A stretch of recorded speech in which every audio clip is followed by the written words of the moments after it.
जो बोले सो निर्भय। वाल्मीकि दयावान की जय। आज का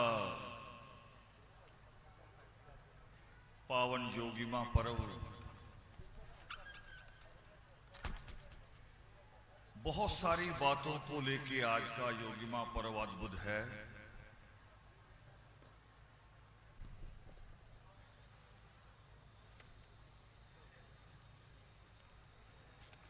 पहला तो इसलिए अद्भुत है कि 2017 में मुझे बोलने नहीं दिया। नव वर्ष की आप सबको बहुत बहुत मुबारकबाद। 2018 में मुझे टाइम मिला, मगर इसके साथ एक बढ़िया बात जुड़ी है। एक बढ़िया बात ये जुड़ी है कि आज आदर्श का जो परिवार, विशेष तौर पे जो कुशी लव की तरह संगीत से गा के अपनी बात कहता है, हमारे 1 घंटे के विचारों को एक भजन में पिरो देता है और उसको अच्छे स्वर प्रदान करता है। आज वो पूरा परिवार भजन पार्टियों के रूप में नहीं बैठा कि ये फिरोजपुर वाले हैं, ये अमृतसर वाले हैं, ये नकोदर से पुरुषार्थी आए हैं। वो इस तरह से नहीं बैठे।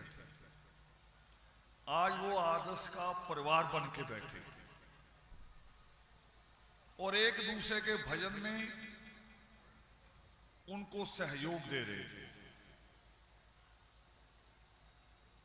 और ये एक नया आज का एक आयाम, एक नई शुरुआत, एक नया आदि शंभूक हुआ है।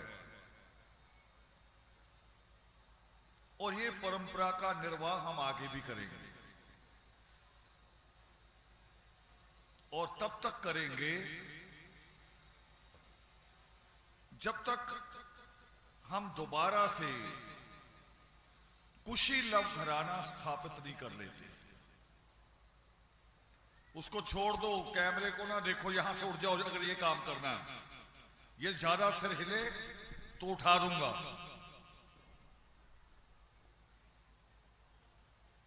कुशी लव परिवार, मैंने कहा, बैठ जाओ। कुशी लव परिवार एक ऐतिहासिक घटना है। इतिहास का एक ऐसा हिस्सा है, जैसे आप महामुनि शंभूक की बात करते हैं, एकलव्या की बात करते हैं, मगर मां शबरी की बात जब आप करते हैं तो केवल बेरों की बात जोड़ के छोड़ देते हैं। वो जितना सा हमें तुलसी ने दिखाने की कोशिश की, उतना सा मैं एक शायर को सुन रहा था। बहुत बड़े शायर हैं भारत के और आप सबको सुनना चाहिए उसे। राहत इंदौरी, उन्होंने एक शेर पढ़ा, मुझे पूरा याद नहीं है, मगर शेर जो था वो आपको सीखना चाहिए, उसमें से समझना चाहिए। उसका शेर था जो मुझे जितना सा याद है, वो शेर था कि कत्ल कौन हुआ और कौन कातिल है। कत्ल कौन हुआ और कौन कातिल है, ये मुझे और आपको नहीं, अखबार को तय करना है। अखबार तय करता है, आज मीडिया आपको क्या दिखाना है। और आप उसे ही मान लेते हैं। जो दिखाया जाता, जो कहा जाता, आप उसे ही मान लेते हैं। मगर वही बातें सच नहीं होती हमेशा। नेपोलियन बोनापार्ट कहते हैं कि अगर मीडिया चाहे आपके हाथों से आपके अपनों का कत्ल करवा सकता है। अगर मीडिया अगर इस तरह से उतर आए, और हमारे यहां तो पिछले 5-10 हजार सालों से यहां का जो मीडिया है, जिसको आप पुराना मीडिया अगर कहेंगे, पुराना धार्मिक किताबों में जिसे आप मीडिया देखेंगे, वो है नारद मुनि। ये उस वक्त का मीडिया है जिसको आप देखते हैं कि वो एक सभा में जाता, वहां बात करता, दूसरी में जाता, वहां भी बात करता, यहां भी आग लगाता, वहां भी आग लगाता। आपको समझ में नहीं आया होगा कि ये करैक्टर क्या है। वो करैक्टर आज का जैसा बिकाऊ मीडिया है वैसा ही है। और इसका जिक्र करते हैं भारत के पहले प्रधानमंत्री पंडित जवाहरलाल नेहरू अपनी किताब डिस्कवरी ऑफ इंडिया में, नए भारत, जो भारत की खोज जो उसकी किताब है, उसमें जिक्र करते हैं कि आर्यों ने, जिन्होंने वाल्मीकि तीर्थ को राम तीर्थ बना रखा है, और इतना बना रखा है कि एक जाट उप मुख्यमंत्री भी बार बार राम तीर्थ ही बोल रहा है। क्योंकि वो कहते भी एक झूठ को 100 बार बोलो फिर वो सच लगने लगता है। ये भी बेचारे बह गए, उसमें तय नहीं कर पा रहे उसको कहें क्या। तो वो मीडिया बहकाता है, और उसका जिक्र करते पंडित जवाहरलाल नेहरू कि आर्यों ने भारत में अपना राज स्थापित करने के बाद सबसे पहला काम जो किया, जैसे सरकार बनने पे अपना पहला काम शुरू करती है, जो पहला काम किया वो ये था कि जो हमारा इतिहास था, हमारे जो धर्म ग्रंथ थे, पहले उनको नष्ट किया गया, उन्हें खत्म किया गया। और इसीलिए हम मां शबरी की बात जब पढ़ते हैं तो केवल बेरों पे अटक जाते हैं, उसके आगे पीछे कुछ भी नहीं। मां शबरी, उसके दरबार में राम और लक्ष्मण को बांध के पेश करना, आखिर वो कौन हस्ती रही होगी जिसके दरबार में राम और लक्ष्मण को बांध के पेश किया गया। वो मां शबरी वास्तव में कुशीलव परिवार का एक हिस्सा थी। कुशीलव कह रहा हूं, लव कुश नहीं कह रहा हूं, मेरी बात को और गहरे में समझ लेना। कुशीलव परिवार हमारा पहले से है और लव कुश नाम बाद में रखे गए। कुशीलव परिवार हमारा वो परिवार था जिसको परमात्मा ने संपूर्ण कलाओं में, एक तो कला होती है कि मेरे जैसा आदमी केवल बोलना सीख गया है, एक सी कला, छोटी सी बात। मगर अभी जो भजन पार्टियों ने भजन कहे, उन्होंने इसी बात को स्वर में ढाल दिया, यानी और कला आ गई। मगर परमात्मा ने, जो सृष्टिकर्ता वाल्मीकि दयावान ने जो कुशीलव परिवार स्थापित किया, उनको संपूर्ण कलाएं दी। ये आज छोटा सा, एक छोटा सा सपना था हमारा, सपने का छोटा सा हिस्सा है, क्योंकि यहां लिमिट है। ये जो छत है, ये लिमिट है, इसके ऊपर नहीं जा सकते, एक सीमा है। और ये छत जरूरी है 31 मोक्ष के लिए, इस सर्दी के मौसम के लिए ये छत जरूरी है, इस छत से बाहर नहीं जा सकते। मगर योगेश्वर पर्व में मजबूरी नहीं होगी। योगेश्वर पर्व जब योगिमा पर्व भी पहले दिन में हुआ करता था, योगेश्वर पर्व भी अभी दिल्ली में जून के महीने में दिन में हो रहा है। मगर जैसे ही आप हाल की सीमाएं तोड़ेंगे, उसके दरवाजों से बाहर निकल जाएंगे, तो हम लाल किला मैदान में आ जाएंगे। वो लाल किला मैदान तो उसका वैसे ही नाम हो गया है, उसका असली नाम है बाबा जीवन सिंह फतेह मैदान। बाबा जीवन सिंह फतेह मैदान है वो तो एक बिल्डिंग के नाम से वैसे ही हमने रख लिया है। जिस दिन वहां जाएंगे वहां छत की सीमा नहीं होगी और गर्मी का महीना होगा, हमारे ऊपर टेंट की जरूरत नहीं होगी रात को। और वहां जो मंच लगेगा वो बड़ा अद्भुत होगा। मेरा जो सपना है,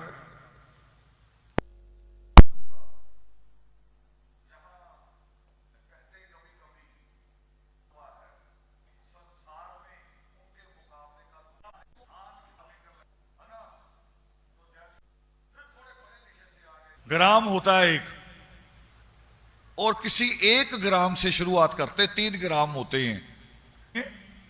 आपके जो स्वर होता है मध्यम, है ना, और उसके बाद कौन सा होता है, वो 3 ही होते हैं, 3 ग्राम।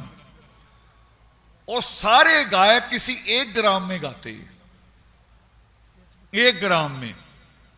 मगर महात्मा रावण 3 ग्रामों में एक साथ गाते थे। ये विश्व का रिकॉर्ड है जिसको किसी ने नहीं तोड़ा। और ये खून में होना चाहिए, वैसे नहीं आता, जन्मजात होना चाहिए। और ये पक्ष हमें नहीं पता। हमने वो कुशीलव घराना स्थापित करना है दोबारा, मगर ऐसे नहीं करेंगे कि जैसे आप धर्म समाजी बनते हो। 20 साल तो माँ बाप के वो जो सिखाया उन्होंने, मजार, है ना, देवी समाधि, धूखना और क्या क्या, हुक्का भी चढ़ाना, है ना, बहुत कुछ सिखाया उल्टा पुल्टा। 20 साल वो सीखते हैं और 20 साल बाद फिर मेरे जैसा कोई सिरफरा आ जाता है, फिर उसकी बात सुन के कह कि नहीं ये ठीक लग रही है, ये ठीक लग रही है। क्योंकि एक हफ्ते में, सिर्फ एक हफ्ते में आपके किचन जहां होता है, रसोई होती है, अभी तो चलो रसोई बदल गई है, गैस सिलेंडर वाली आ गई है, मगर हुक्का तो गैस सिलेंडर वाला नहीं ना है। मैं कह रहा हूं हो जाए तो अच्छी बात है, एक ही बार में निबेड़ा हो जाए, है ना, एक ही बार में। वो तो बड़ी स्पीड होती है उसकी, रोज रोज पीना ही ना पड़े, जो पिए अमर हो जाए उसी वक्त। मगर पहले ये गैस नहीं थी, तो एक हफ्ते में रसोई में बड़े बड़े जाले लग जाते थे, खुली रसोई में। और ये तो खुला नहीं ना है अंदर, जिसमें धुआं खींच रहे हैं, हुक्के का भी सिगरेट का भी, ये तो खुला नहीं ना है, अंदर ही अंदर है, सीधा जा रहा है आपके किडनी में। तो ये जब मेरे जैसा सिरफिरा कोई तर्क के साथ बात करता है, वो करे हाँ हुक्का तो ठीक नहीं है ना। और प्रसाद क्या होता है, जो आप चढ़ाओगे वही वापस आता, उसी को प्रसाद कहते हैं। आप जो चढ़ाओगे आप ले जाते हैं, उसी में से एक हिस्सा आपको मिल जाता है, एक बाकियों को बट जाता है, यही प्रसाद है। और अगर दुनिया की सबसे ज्यादा गंदगी को प्रसाद कहा जाए, जिसका मुंह नाली में घुसा रहता है, सुअर, तो आपको भी तो वही आएगा हिस्से में, वापस तो वही आएगा ना, जो आप किसी को पेश करोगे वही आपको वापस आ जाएगा। मैं किसी के घर था, मुझे बुलाया करे आज आइएगा, हमारी बहू नहीं आई है और आज पहली बार वो किचन में जाएगी, तो आपने लंच करना है। हिसार की बात है। और जब मैंने खाना खाना शुरू किया तो जिनके यहां लंच था वो मुझे कह रहे कि जी थोड़ी सी तारीफ कर दो।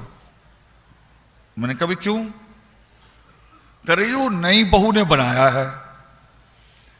मैंने कहा अगर तारीफ कर दी तो ऐसा ही कच्चा खाना मिलेगा मुझे हर बार। मैं नहीं कहूंगा, मुझे कहना पड़ेगा कच्चा है। प्याज अलग घूम रहे हैं, चने अलग घूम रहे हैं, ऐसा तो मैंने कभी नहीं खाया। तो मैं तारीफ नहीं करूंगा, अगर कर दी तो इसी पे वो पक्की हो जाएगी कि यही स्वादिष्ट है। क्योंकि जिसको मैं कहूंगा कि ये अच्छा है तो उस पे आदमी पक्का हो जाएगा। तो मैं बुरी चीज को अच्छा क्यों कहूं? मैं अपने विवेक से सोचूं, अपनी ईमानदारी से सोचूं। मैंने परमात्मा को जवाब देना है, आपको ना भी दूं, आपके साथ झूठ भी बोल दूं, मगर ईश्वर के साथ और अपनी आत्मा के साथ झूठ नहीं बोल सकता। वो तो मुझे चोट मारेगी कि तुम लोगों को धोखा दे रहे हो, लोगों से कहीं छल कर रहे हो। तो मैं वो छल नहीं करना चाहता, मैं वो बात करता हूं। और हुआ क्या, कहा था किसी ने मुझे कि लोग झूठ के साथ ज्यादा जुड़ते हैं। मुझे किसी ने कहा, जब शुरुआत हुई हमारी और जब हम अंधविश्वासों के खिलाफ बोलने लगे, तो मुझे किसी ने कहा कि झूठ के साथ लोग ज्यादा जुड़ते हैं और सच के साथ नहीं जुड़ते। शुरू शुरू में मैंने भी इस बात को मान लिया, मगर बदला नहीं, अपने आप को बदला नहीं। मैंने अपने सच को पकड़ के रखा और यह भी पकड़ के रखा कि अगर मेरे पास ज्ञान जो ज्ञान मेरे पास है, अगर वो ज्ञान अगर गलत है और मुझे अगर किसी ने ठीक बात बताई तो मैंने उसमें भी देरी नहीं लगाई। मैंने एक दिन आर्टिकल लिखा, एक दिन जैसे मैं लिखता हूं रोज फेसबुक पे, और दिल्ली यूनिवर्सिटी की एक असिस्टेंट प्रोफेसर है एडहॉक, उसका थोड़ी देर बाद यादव है, उसका मैसेज आया इनबॉक्स में, नमस्कार किया उसने और फिर कहा कि अगर आप गुस्सा ना करें तो मैं एक बात कहूं। मैंने कहा कहिए। कि जी आपने जो आर्टिकल लिखा, आर्टिकल तो ठीक है, मैसेज ठीक है, मगर हिंदी में आपकी गलतियां हैं। तो मैंने क्या जवाब दिया? मैंने कहा जल्दी बताओ, अभी तो लोगों ने पढ़ा नहीं होगा, मैं जल्दी दुरुस्त कर लूं। मैं आकड़ भी सकता था, मेरा अहंकार अगर आगे आ जाता तो मैं उसे कहता तुम कौन हो मेरी गलती निकालने वाली। मगर मुझे लगा गलती जितनी जल्दी निकल जाए, मेरा मैसेज जितने लोग पढ़ेंगे वो भी गलती से बच जाएंगे, मैं भी बच जाऊंगा। तो ज्ञान, जब मुझे कोई नया ज्ञान मिलता है तो मैं उसमें देरी नहीं करता कि इसको पकड़ूं ना, इसको समझूं ना। और रोज नई चीजें होती हैं। जैसे आप लोगों को जो पता है राशियां कितनी है, आपको जो पता है राशियां कितनी, राशियां जो अखबार में छपती हैं 12। आपको जो ग्रहों का पता है, आपको जो उनको राशियों में बांट लिया, ग्रहों को 9 ग्रह कह के उनको बांट लिया कि 9 ग्रह है। मगर आज हमारे जो साइंटिस्ट हैं वो इससे आगे बढ़ गए हैं। वो कह रहे हमारे आकाश से आगे, हमारी आकाश गंगा से आगे और आकाश है, मिल्की वेज बोलते उसको, स्टार्स, जिसमें बहुत सारे सूरज, हमें तो एक सूरज दिखाई देता है, इस सूरज से बड़े बड़े सूरज और भी है। तो हमें उस ज्ञान को पकड़ना पड़ेगा, क्योंकि वैज्ञानिक कह रहे हैं। मगर पांचवी पढ़ा हुआ पंडित वहीं खड़ा है, वो आपको सिखाया जा रहा है कि आपका बुध खराब है, आपका मंगल खराब है। हम वही सीख रहे हैं और अभी तक भी वही चल रहे हैं। मेरा इस साल में कई एक अनुभव हुए हैं, अच्छे भी कड़वे भी। बहुत सारे चीजों ने मुझे खुशी भी दी और बहुत सारी चीजों ने आंसू भी दिए। इस साल में बहुत सारी घटनाएं हुई हैं। हमने अपने कई साथियों को खोया भी है इस साल में, जिसमें वीरपाल शंभूक जी, अभी अभी बिल्कुल हाल ही में एक बेटी को खोया हमने, सृष्टि को। मगर मैं जो यहां कहने जा रहा हूं उनके साथ जोड़ के, वीरपाल शंभूक जी की वीरांगी आई हुई हैं आज, और बहुत समय बाद आई हैं। उनका बाकी परिवार भी मौजूद है। उनकी जब मृत्यु हुई बॉम्बे में, हम लोग बहुत दूर थे यहां पंजाब में, और मैं शायद किसी अपने प्रोग्रामों में बिजी था, और अतिकाय जी ने अपना प्रोग्राम तय किया कि हम लोग आ रहे हैं। और परिवार ने 3 दिन तक उस बॉडी को, जिस बॉडी ने हमारे बहुत सारे मूवमेंट में, आंदोलनों में हमारे साथ खड़े होके, यहां तक कि गोहाना के आंदोलन में भी बॉम्बे से बैनर बना के, जहां पुलिस घुसने नहीं दे रही थी गोहाना में, वो बैनर बना के आए थे शरेआम और नारे लगाते हुए। उस वीरपाल शंभूक जी की बॉडी को 3 दिन रखा, इंतजार किया। इंतजार क्या किया? रस्में तो बताने वाले हमारे बहुत सारे रिश्तेदार आ जाते हैं। मैं तो अभी थोड़ा बीमार हुआ तो मैंने अजीब चीज देखी। मुझे पता ही था हमारी कौम में इतने डॉक्टर हैं। जिसको भी मेरी बीमारी का पता चले, वो बीमारी की बात भी करे और दवाई भी बता दे। मुझे तो पहली बार पता चला इतने ही डॉक्टर हैं इस कौम में। बड़े अद्भुत डॉक्टर हैं, बड़े बड़े तरीके बता रहे थे। और ऐसे ही इस कौम में सारे के सारे ही विद्वान हैं, सारे ही। और खास तौर पे ये मृत्यु का जो समय होता है, इसमें रिश्तेदार बड़ा परेशान करते हैं।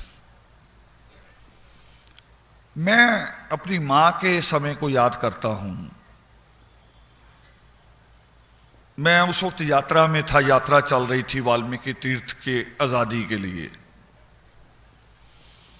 और केवल 90 किलोमीटर से भी कम दूरी पे था घर से मैं।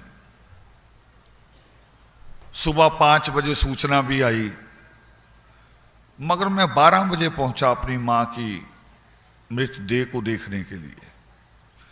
वो मेरे पास एक जिम्मेवारी थी कि अगर यात्रा को छोड़ के मैं सुबह 5 बजे निकल गया तो यात्रा चंडीगढ़ जाने की बजाय मेरे घर की तरफ आ जाएगी कि इधर चलो, पहले अफसोस करो, रावण जी को खुश करो, कहो कि हम सारे ही आए हैं, बड़े दुखी हैं। आज जो वाल्मीकि तीर्थ बना, वो यात्रा इस वाल्मीकि तीर्थ के लिए एक मील पत्थर थी। 64 दिन चली थी पंजाब में, 64 दिन एक यात्रा, एक एक गांव, एक एक तहसील, और 64 दिनों का निचोड़ था उस दिन।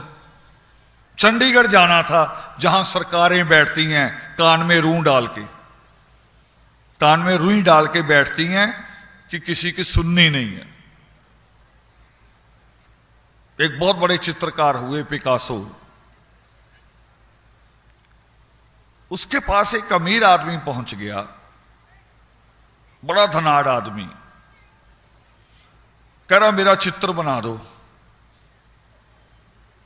वो कह रहे भाई बड़ा आसान है, अब तो कैमरा आ गया है और वहां से बनवा लो, जल्दी बन जाएगा, एक ही दिन में बन भी जाएगा और पैसे भी बड़े कम लगेंगे। वो कह रहा है जब मैं आपको कह रहा हूं आप मेरी तस्वीर बनाओ तो आप बनाओ। पिकासो ने टालना चाहा। वो कह रहा 6 महीने लग जाएंगे, मेरा काम बड़ा मुश्किल है, धीरे धीरे करूंगा, एक रंग लगाऊंगा, सूखेगा, फिर दूसरा लगाऊंगा, कहीं मिक्स हो गया कुछ और ही बन जाएगा, 6 महीने लग जाएंगे। वो कह रहा 6 महीने की चिंता नहीं, मगर तुम बनाओ। क्योंकि अमीर आदमी का एक अपना ही अहंकार होता है कि मेरे ड्राइंग रूम में फोटो लगी हो और नीचे नाम लिखा हो पिकासो, और मैं दुनिया को दिखाऊं कि पिकासो ने मेरा चित्र बनाया। ये नहीं कि मैंने बनवाया, पिकासो जैसे ने मुझे चुना। फिर पिकासो ने टाला कि पैसा ज्यादा लगेगा, मेरी फीस ज्यादा है, तुम सस्ती सी फोटो बनवा लो। वो कह रहा पैसे की चिंता नहीं, बोलो कितना चाहिए। अब पिकासो ने सोचा है तो टाल ही नहीं रहा। वो कह रहा अच्छा फिर 6 महीने बाद आ जाना। 6 महीने बाद आया, मांगा मेरा चित्र दो। वो कह रहा अभी थोड़ी सी कमी है ना, बीच में मौसम बदल गया था, बरसातें होगी, रंग सूखा नहीं, मेरा काम रुक गया, तुम्हें 3 महीने और रुकना पड़ेगा। उससे थोड़ा सा तलखी तो आई, मगर उसने सोचा कहीं टाल ही ना दे। कह रहा अच्छा 3 महीने बाद आ जाएंगे। 3 महीने बाद आया, कह रहा लाओ भी दो, काम हो गया। कह रहा लगभग हो गया है। कह रहा लगभग, कह रहा बस 1.5 महीना और लगेगा। फिर सब्र कर लिया भी चलो कोई बात नहीं, 1.5 महीना लगेगा, कर लो। और 1.5 महीने बाद आया कि अब हो गया। कह रहा बस अब तो हो ही गया, समझो हफ्ता लगेगा। वो कह रहा भी अब हफ्ता पक्का मान ले, 3-4 बार तरीके बदल दिए हैं, अब तो नहीं बदलेगा। कह रहा चलो अब नहीं बदलते।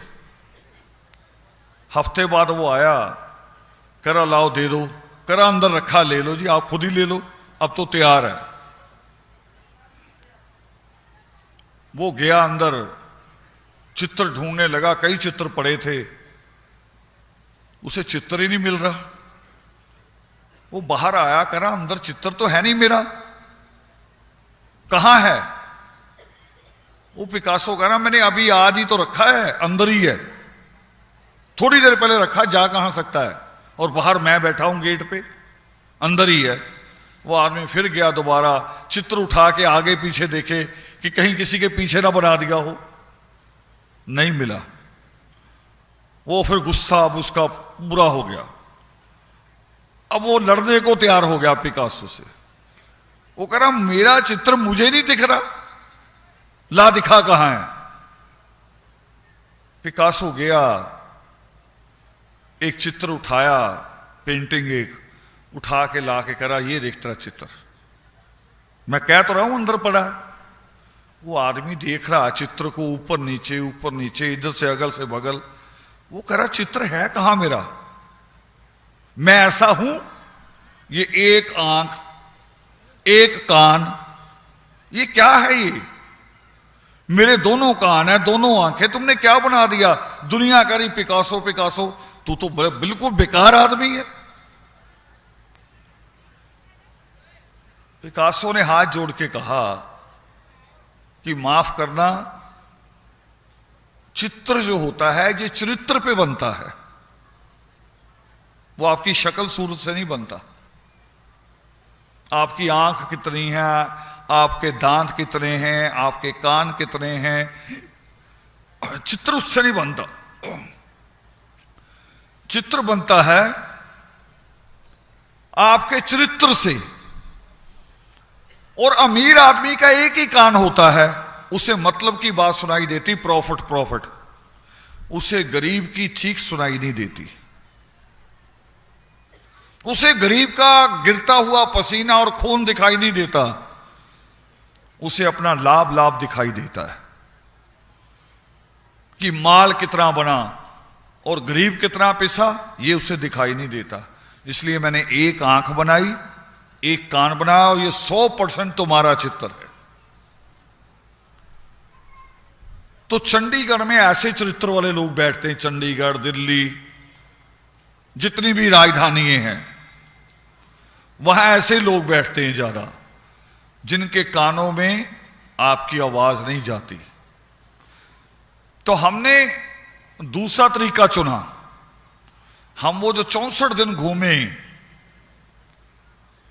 हम उनके कानों में आवाज नहीं पहुंचा रहे थे, हम उनकी नींद खराब कर रहे थे। राजनीतिक आदमी की नींद खराब करनी पड़ती है, आवाज तो उसे सुनती नहीं, जो मर्जी करो, आप लाउड स्पीकर लगा के बोलो, धरना लगाओ, सारे मिलके नारा लगाओ। कितनी यूनियनें रोज ही इनकलाब जिंदाबाद करती हैं, सुनता नहीं है। राजनीतिक आदमी की नींद खराब करो। हम जो 64 दिन घूमे, एक एक तहसील में, छोटे छोटे गांवों में, उनकी नींद खराब हो रही थी कि ये तो नेटवर्क बना रहे हैं नीचे। कौन सा नेटवर्क? वो जहां बूथ पे वोट पड़ती है। राजनीतिक आदमी कहता है कि बूथ पे उसके 4-5 अपने आदमी होने चाहिए, और हमने हर बूथ पे 4-5 नहीं, सैकड़ों आदमी इकट्ठे कर लिए जो सरकार का तख्ता पलट सकते थे। हमने उनकी नींद खराब की। और वो दिन था उस दिन नींद का, सरकार की नींद को और बुरी तरह खराब करने का। तो मुझे अपनी मां की मृत्यु की खबर मिलने के बावजूद मुझे 11 बजे तक राजपुरा में रहना पड़ा। यात्रा की रवानगी कराई, उनको कहा हां गाड़ियां यहां लगाओ, वहां लगाओ, अब चला दो, हम पीछे से आगे आएंगे। फिर हमें पीछे से अपने घर आना पड़ा। मगर मैं दूसरे रूप में सोचता हूं, कह रहा हूं कि वो समा जो होता है, बड़ा थोड़ा सा समा होता हमारे पास। मृत्यु का तो किसी को पता नहीं होता कि मृत्यु कब आनी है, मगर एक थोड़ा सा समय होता है हमारे पास कि वो देह खराब होने से पहले पहले, इससे पहले कि वो देह खराब हो जाए, पानी छोड़े, उसका कुछ जख्म रिसना शुरू हो जाए, एक छोटा सा समय होता है कि हम उसके पास बैठ सके, मां का हाथ पकड़ के समय गुजार सके। मगर उस वक्त मैं जो कह रहा था, ये पूरी कौम ही फिर विद्वानों की बन जाती है। अभी जो लास्ट में मृत्यु हुई है हमारी बेटी सृष्टि की, कुदरत की तरफ से, मैं अब मेरे प्रोग्राम नहीं थे क्योंकि योगी मां पर्व की तैयारी में प्रोग्राम बंद कर देते हैं। कुछ मेरा ऑपरेट हुआ था इसलिए बंद थे, और मैं मृत्यु वाले दिन उस घर में मौजूद हो गया। रिश्तेदार क्या कह रहे हैं, अब वीरपाल जी की बात बाद में कहूंगा। रिश्तेदार क्या कह रहे हैं? एक चाचा, उस बेटी का चाचा मेरे पास आया जहां मैं बैठा, वो कह रहा जी कुछ औरतें कह रही हैं। औरतें कौन सी? जो स्कूल के पीछे से भी नहीं निकली होंगी, आगे से तो निकलना और बात है, जो पीछे से भी नहीं निकली, कह रहा वो औरतें कह रही हैं कि इस लड़की की जिसकी मृत्यु हो गई, उसके पैर बांध दो। बांध दें? मुझे पूछने आए, बांध दें? मैंने कहा नहीं, जाओ आप बैठो, मैं हूं यहां। फिर थोड़ी देर बाद दूसरा एक रिश्तेदार आया, वो लकड़ी का क्या होता है, काना है ना, कह रहे जी ये इसके साथ रख दो। रख दिया गया। मैं दूसरे कमरे में था, रख दिया। मगर एक रिश्तेदार ने आके मुझे बताया, जी वो रख दिया। मैंने कहा किसने कहा रखने को, हटाओ उसे। वो गया, क्योंकि धर्म समाजी था, खोला फ्रिज, एक काना हटाया, फ्रिज फिर बंद कर दिया। अब ये बातें है क्या, असल में मैं क्यों कह रहा हूं? एक तो हम रोते हैं कि मेरा अपना कोई क्यों चला गया, चीख रहे होते हैं, है ना। मेरे साथ उसकी बहनें, जैसे झगड़ा करना होता है ना, झगड़ा चीखना होता है कि आप आवाज दो तो उठ जाएगी।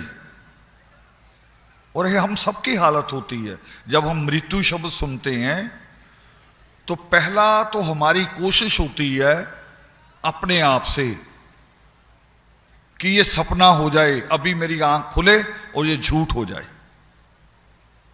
हम ये करते हैं, वो ये भी करते हैं, और फिर कुछ बदतमीज कहूंगा मैं, पापी कहूंगा, कि कुछ पापी लोग आके कहते कि इसके पैर बांध दो। मतलब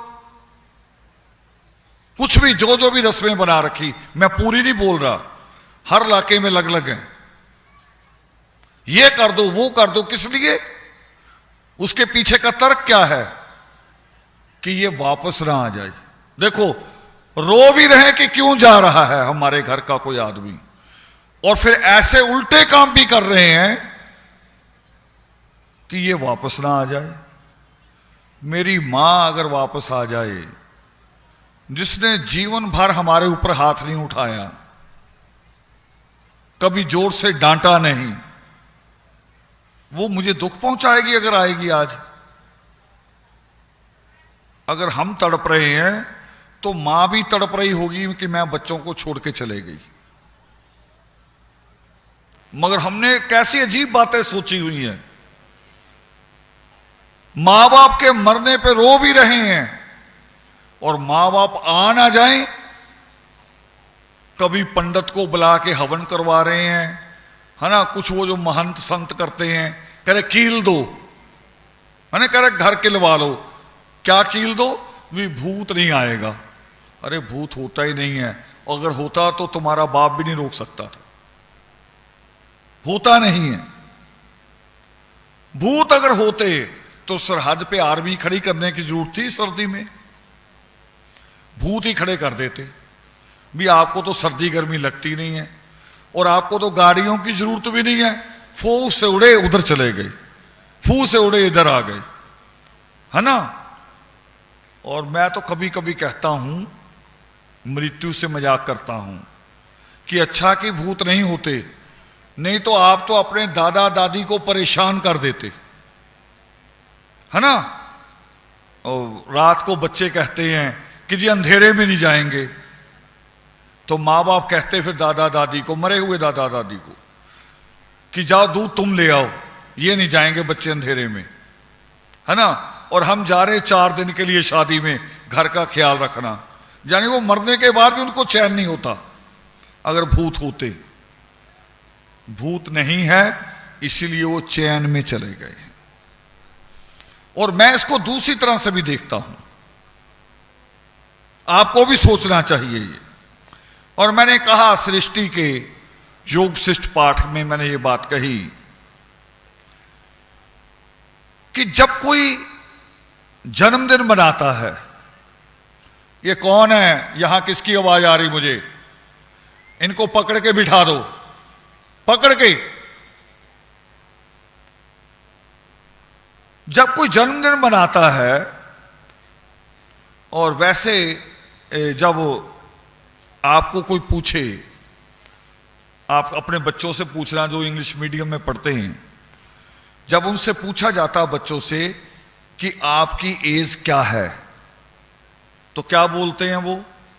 इंग्लिश में कैसे बोला जाता है इसे?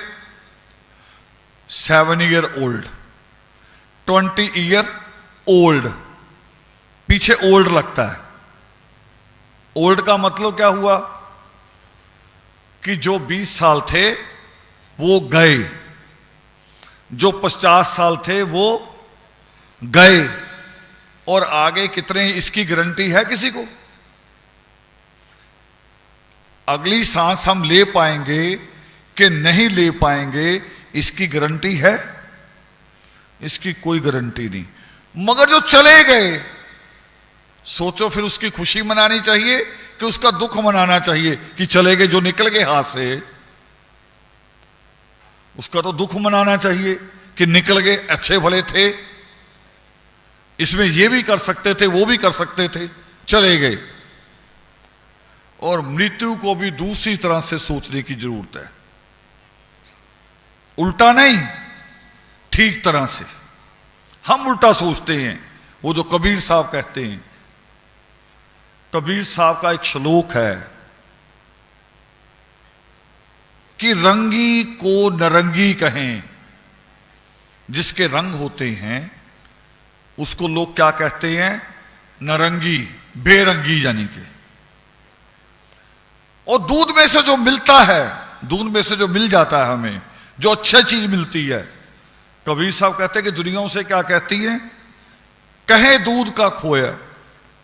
भी दूध में से जो मिलता है उसको करे खोया। वो खोया थोड़ी, वो तो पाया है। उसे खोया थोड़ी कहना चाहिए, उसे पाया कहना चाहिए। चलती को गाड़ी कहें, जो चलती है उसको गाड़ी, गाड़ी तो होती है जो गड़ जाए चीज। ये जो ग्रिल गाड़ रखा है, ये गाड़ रखा, चल नहीं सकता, मगर आपकी गाड़ी चलती, उसको कहते गाड़ी। वो करे चलती को गाड़ी कहे, देख कबीरा रोया। भी दुनिया सारी चीजों को उल्टा ही कहती है।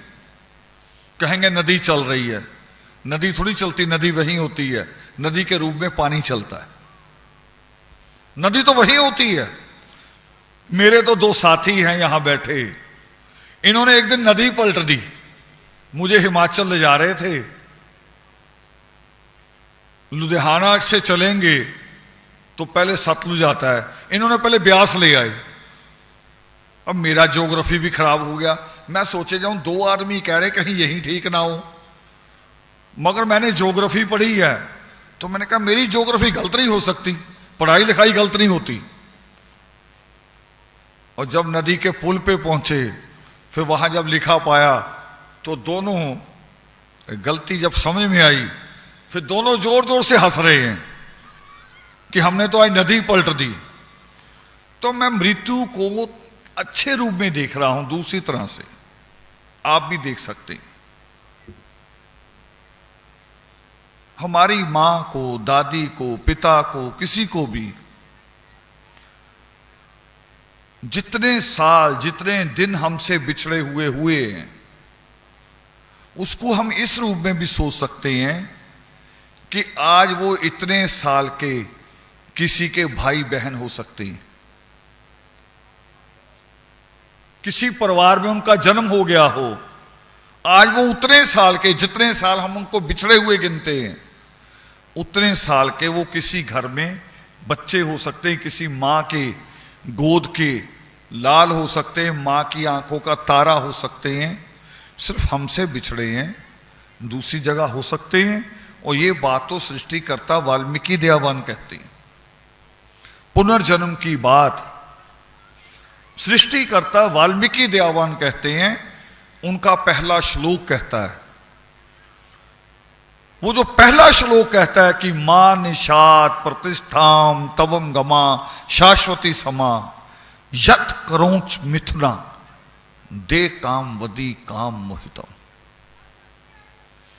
बहुत अर्थ है इस श्लोक के, बहुत सारे अर्थ हैं, मगर आज अभी जो इससे जुड़ रहा है उसमें मूल सा अर्थ इतना जुड़ रहा है कि परमात्मा कहते हैं विष्णु से कि तुमने जो क्रोंच पक्षी को मार के उसके साथी को जुदाई का दुख दिया, तुम्हें अगले जन्म में, यानी पुनर्जन्म में, अगले जन्म का मतलब पुनर्जन्म, तुम्हें अगले जन्म में इसी तरह से अपने साथी से बिछड़ना होगा और ये जुदाई का दुख सहना होगा।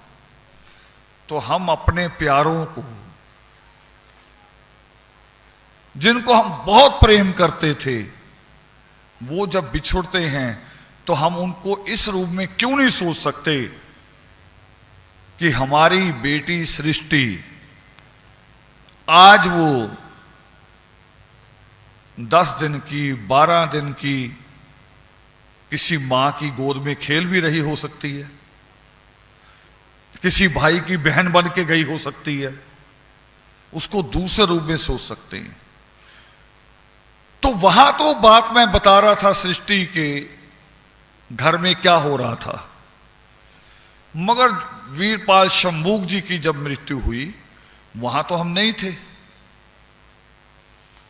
मगर पखंडी तो वहां आए होंगे ना, उल्टी पुल्टी बातें बताने वाले वो तो आए होंगे।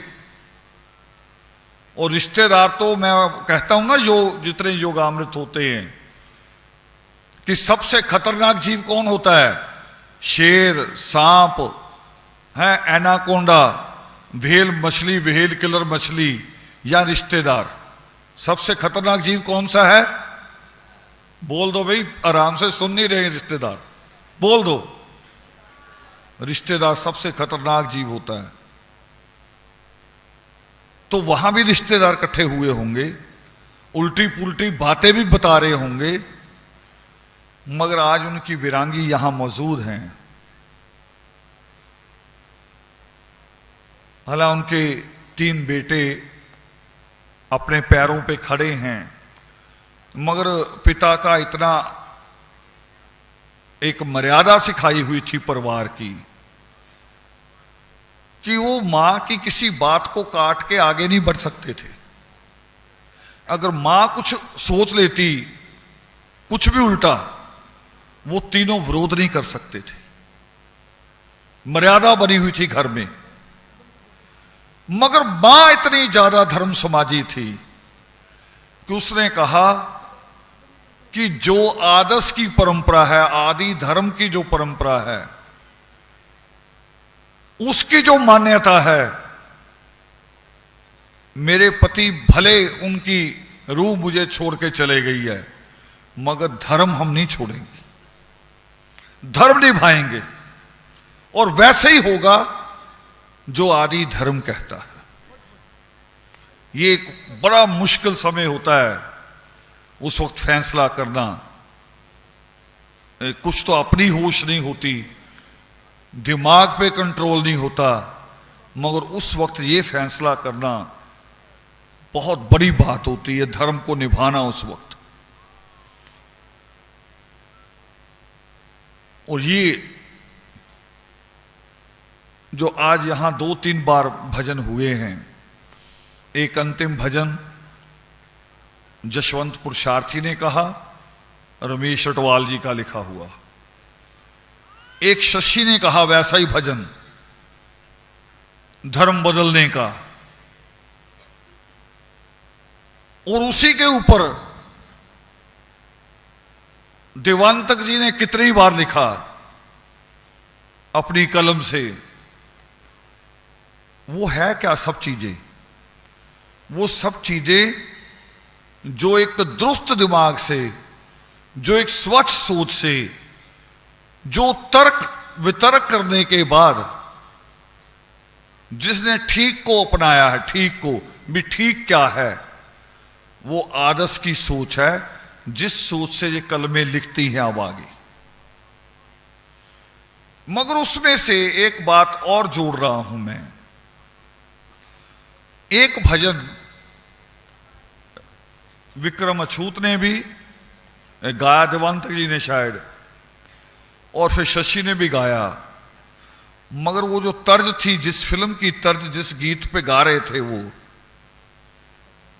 बाली उमर का सलाम, जिसको लता ने गाया, मगर बाद में एक और गायक ने गाया, बाद में गाया आप में से इसी जमीन पे, ये अमृतसर की जमीन पे पैदा हुए सुखविंदर ने।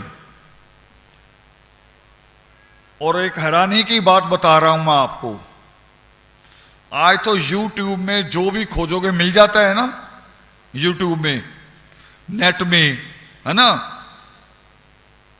करे गूगल में जाओ मिल जाएगा।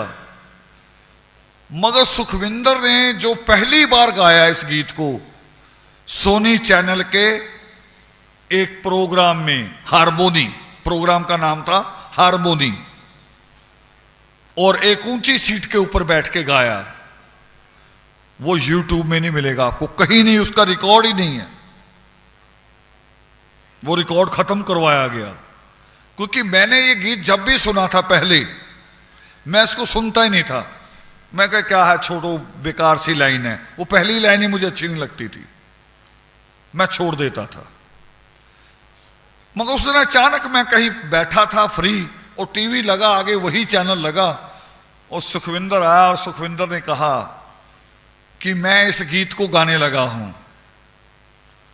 वो जब उसने गाया वो गीत, तर्ज नहीं बदली, कोई लाइन नहीं बदली, और संगीत में एक होता मीटर, उसको मीटर कहते हैं संगीत में भी, एक वर्ड टू वर्ड खत्म करना उसके अंदर अंदर, मीटर भी वही, तर्ज भी वही, गीत भी वही। जब उसने गाया, मैंने सुना पहली बार, तो मुझे लगा इसमें से तो बड़ा संदेश है एक।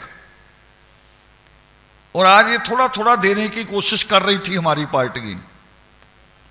उसमें एक गीत की एक लाइन आई, मैंने विक्रम अछूत को सुनाया था एक दिन अपनी गाड़ी में, और ये घर जाके इसने सबको बताया, परिवार को, कि गीत के मायने ही बदल गए। अब तो अब जब भी सुनूंगा उसके अर्थ ही बदल जाएंगे, क्योंकि मैंने भी जब सुना उसके अर्थ बदल गए। उसमें एक लाइन आती है, एक तो लाइन आती शुरू में, उस पहले दिल भर को सलाम। वो पहला दिल भर कौन है? वो पहला दिल भर कौन है? वो पहला दिल भर वो है जो कहता कि यत करोच मिथुना दे काम बदी। जो पहला दिल भर, वो जो कहता है कि तुमने प्रेम में मगन पक्षियों को जुदाई का दुख दिया, वो पहला दिल भर कौन है? बोलिए। आदि कवि वाल्मीकि दयावान। मैंने वो जब सुना कि ये किसको कह रहा है, वो पहला दिल भर कौन है, वो जो हम सोचते हैं कि प्रेम लड़का और लड़की के बीच में होता, प्रेमी प्रेमिका के बीच में। अगर लड़का लड़की के बीच में होता तो फिर प्रेम नहीं है। प्रेम तो मां और बेटे के बीच में भी होता है, बाप और बेटी के बीच में भी होता है। और प्रेम की परिभाषा जो है वो प्रेमिका बनाना और पत्नी बनाना नहीं है। प्रेम की परिभाषा है असल में कि दूसरे की खुशी के लिए जीना, वो चाहे आपके साथ हो चाहे आपसे अलग हो। प्रेम की परिभाषा अलग है। ईश्वर का प्रेम यही था। प्रेम में मगन तो क्रोंच पक्षी थे ना, दुख तो क्रोंच पक्षी को हुआ, मगर करुणा किसकी बही? करुणा सृष्टि करता वाल्मीकि दयावान की बही। ये प्रेम है, ये है प्रेम। मैंने एक कहानी पढ़ी थी जब हम पढ़ते थे, तब एक हमें स्टोरी लगी, अब पता नहीं सिलेबस में नहीं है, और मुझे किसी ने वो किताब भी भेंट की थी, उसका special edition, the tale of two city.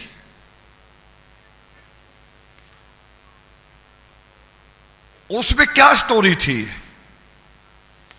कि एक आदमी जिस लड़की से प्रेम करता है, कुछ दिनों से उसे उदास दिखता है कि ये उदास है, उसके चेहरे पे स्माइल नहीं आ रही है। वो पता करता है इधर उधर से भी हुआ क्या है, कि इस लड़की की जो स्माइल है, मुस्कुराहट है, वो कहां गई। तो कोई दूसरा जानकार बताता है कि ये लड़की जिसे पसंद करती है वो जेल में चला गया और उसे फांसी का हुक्म हो गया है। दो देशों की लड़ाई हो रही है और वो युद्धबंदी है, अब युद्धबंदी मारे जाएंगे, तो इसके चेहरे पे मुस्कुराहट कैसे आ सकती है?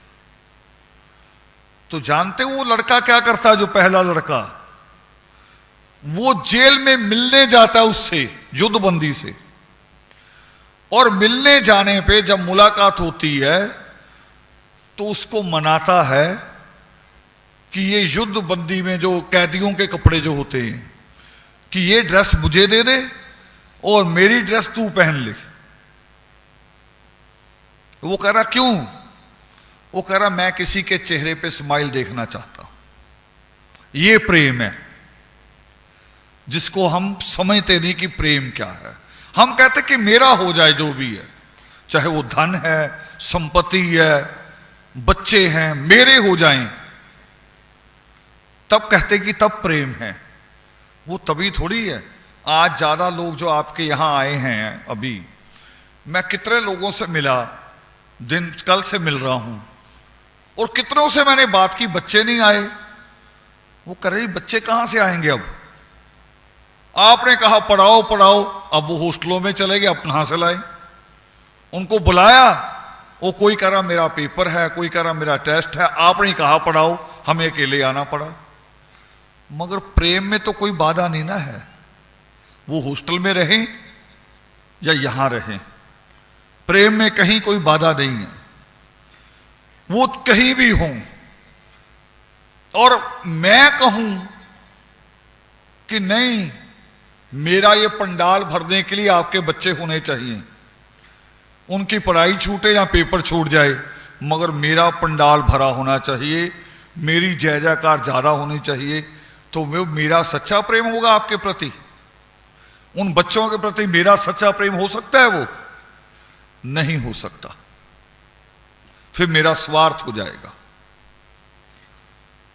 तो हमने बात जहां से शुरुआत की कि ईश्वर ने कुशीलव परिवार में संपूर्ण कलाओं को भरा। संपूर्ण कला केवल ये नहीं होती कि आप अच्छे शायर हैं, आप लिख दिया आपने गीत, आप अच्छे गायक आपने गा दिया, आप अच्छा हारमोनियम बजा लेते हैं, आपने साथ दे दिया, तबला बजा दिया, केवल ये अच्छा नहीं होता।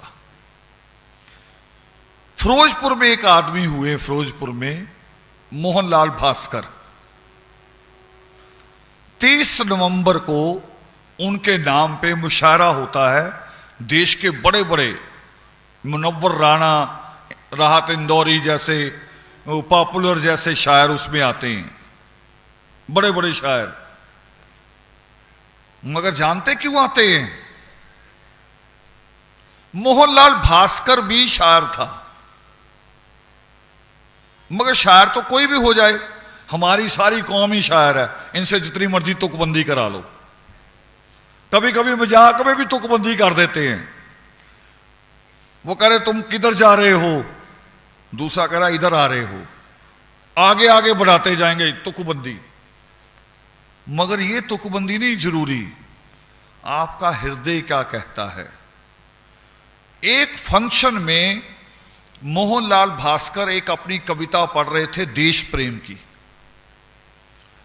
और बहुत जोर जोर से बोल रहे थे कि देश के लिए मरना चाहिए। जब कविता पढ़ के नीचे उतरे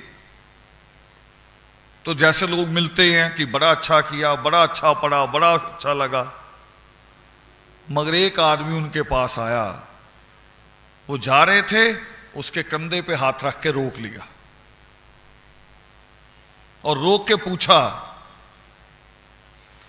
कि ये शायरी शायरी है या तेरी रूह से भी कुछ जुड़ा हुआ है? ये जो तुमने कविता पढ़ी, ये केवल कविता कविता ही है या तेरी कोई ईमानदारी भी है इसमें? मोहनलाल भास्कर भी खड़े हो गए। वो कह रहे क्या चाहते हो, अभी गर्दन कटवा दूं देश के लिए? वो कह रहे गर्दन कटवानी तो आसान है, मगर जीना मुश्किल है थोड़ा सा। हमें अपने पड़ोसी देश में जासूस भेजने होते हैं, गर्दन कटवानी, गोली खाओ, एकदम गोली लगेगी, 2-4 मिनट तड़प के मृत्यु हो जाएगी, बात ही खत्म। मगर आप पाकिस्तान जाना पड़ जाए जासूस बन के, ना भी पकड़े जाओ तब भी रात को अगर कहीं पेड़ का पत्ता भी गिर गया ना तो जासूस उठ के बैठ जाएगा, कोई पकड़ने तो नहीं आ रहा। यानी नींद ही हराम, जीवन ही पूरा दांव पे लग गया। और मोहनलाल भास्कर ने वो जीवन चुन लिया, चले गए। 15 साल पाकिस्तान की जेलों में रहे, 15 साल। और गुमनाम जेलों में जिनकी गिनती नहीं होती, जिनका बताया नहीं जाता। और 15 साल बाद जब छूट के आए तब उन्होंने अपनी एक किताब लिखी। और वो किताब अचानक मुझे मिली। हमें जब स्कॉलरशिप मिला करता था तो लोग तो सोचते हैं कि सूट लूंगा, नए बूट खरीदूंगा, है ना, अलग अलग। अब तो वो आगे हैं बड़ी बड़ी कंपनियों के। मगर हमें जब स्कॉलरशिप मिलना होता था तो हम किताबों की लिस्ट बना लेते थे पहले ही कि ये किताबें, दुकान पे चले जाते थे, देख लेते थे, रेट पढ़ लेते थे और उनसे बात भी कर लेते थे कि जी हम स्टूडेंट हैं, बताओ कितनी रिलैक्स मिलेगी। वो भी जोड़ लेते थे कि 15%, 20% मिलेगी, यहां से खरीदेंगे। तो मुझे वो किताब मिल गई और मैंने पढ़ी। और अभी 2 साल पहले उसी परिवार से मुझे फिरोजपुर के लोगों ने मिला दिया। मुझे सोच में भी नहीं था कि कभी उसी परिवार से मैं मिल भी लूंगा जिसको मैंने कहानी में पढ़ा। तो ये जो कमिटमेंट है, ईमानदारी है अपने विचारों के साथ, कि विचार कहने नहीं है केवल, आप विचारों के प्रति जिम्मेवार भी होने चाहिए। आप उन पे अडिग कितने हैं ये भी जरूरी है। और मैं उसी रूप में देख रहा हूं। मुझे जितेंद्र जी ने कुछ दिन पहले लिखा भी, और अभी भी कल भी मेरे से बात कर रहे थे कि जब पहली बार हमने योगी मां पर्व देखा तो हमें आके लगा कि हम तो धर्म की केवल कल्पना कर रहे थे कि आदि धर्म आदि धर्म, अभी तो नारे नारे में, एक स्लोगन में था। मगर जब योगी मां पर्व में आए तो हमें लगा धर्म की तो बुनियाद पड़ चुकी है। तो धर्म की बुनियाद, फिर भी मैं आपसे कहना चाह रहा हूं कि धर्म की बुनियाद केवल दीक्षित होने में नहीं है कि हम ये माला पहन ले, केवल इसमें नहीं है। असल में धर्म की बुनियाद है कि जब जान पे बनाए, और जान पे भी अपनी जान पे नहीं, किसी ऐसे की जान पे बनाए जिसके अंदर मेरी जान अटकी हुई हो, और उस वक्त अगर मैं ना डगमगाऊं फिर धर्म है। फिर भी मैं अपने धर्म पे अडिग रहूं तब वो धर्म है। अपनी जान से तो खेल लेता आदमी कभी कभी कि खेल जाऊंगा, मगर अपने किसी जिससे बहुत प्यार हो, जिससे बहुत लगाव हो, उस वक्त अगर हमारा मन डोलता है तो फिर समझ लीजिए हम धर्म पे अडिग नहीं है। अभी अभी एक मेला निकला है सिख इतिहास का। कौन से इतिहास का?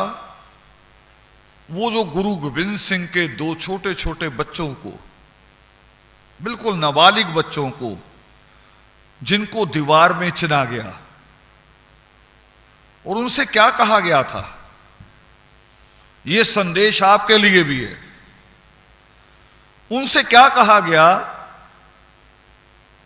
जब उनको मुगल सम्राट के आगे पेश किया गया? उनसे कहा गया कि इतना सारा धन दौलत ले लो,